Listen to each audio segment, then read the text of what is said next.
ఇది మన అనూష గారు, ఒక సాయి భక్తురాలు. తన జీవితంలో జరిగిన ఒక అద్భుతమైన మరియు నిజమైన అనుభవాన్ని మనతో పంచుకున్న కథ. ఆమె చెప్పిన విధంగానే ఈ కథను విందాం.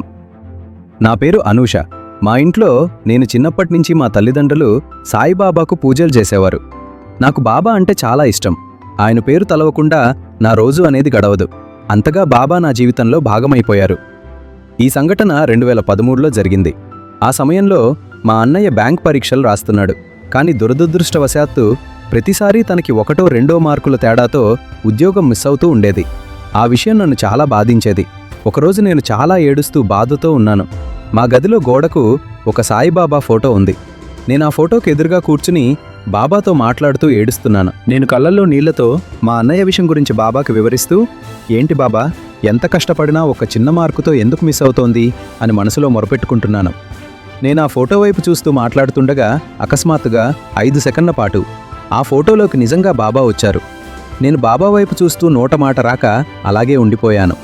నా జీవితంలో బాబా నిజంగా చూడడం అదే మొదటిసారి. ఇది కల కాదు, నిజంగా జరిగింది.